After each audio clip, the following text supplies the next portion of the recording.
On est ici à Sainte-Thérèse.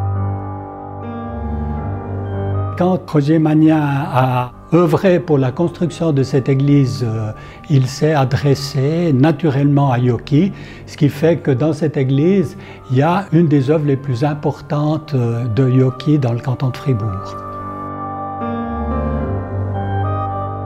Yoki reprend la vision de son père, c'est un croyant joyeux et qui va essayer de traduire ça dans le vitrail.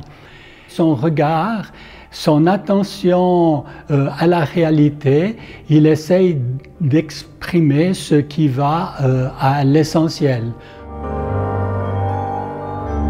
On pourrait dire que son œuvre est une sorte d'hymne à la création. Dans ce baptistère, vous avez des thèmes qui reviennent constamment dans l'œuvre de Yoki, où il mêle les thèmes proprement religieux avec les thèmes de la nature.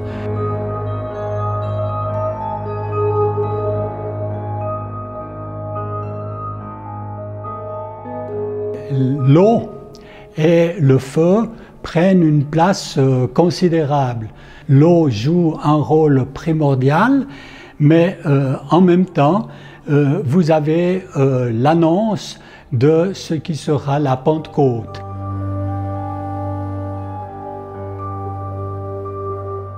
Et cette Pentecôte, on va la retrouver sur le vitrail d'entrée, mais dans une technique tout à fait différente.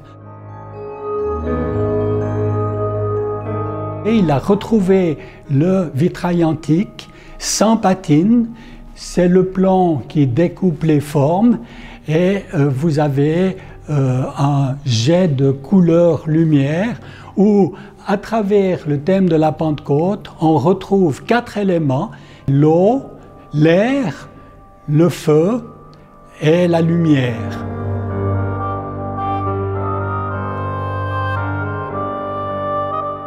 On part des tons qui sont plus proches de l'eau et des couleurs froides pour aller vers l'intensité de la couleur chaude et revenir vers des couleurs plus froides, dans une sorte de sarabande qui donne toute l'animation au vitrail.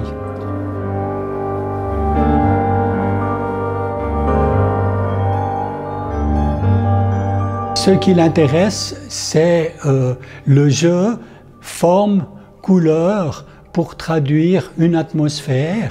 Les éléments sont plus des icônes ou des signes plutôt que la représentation banale des choses.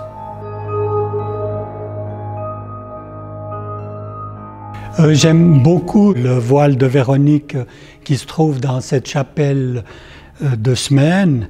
Yoki a utilisé la dalle de verre, ce qui l'oblige à une extrême sobriété.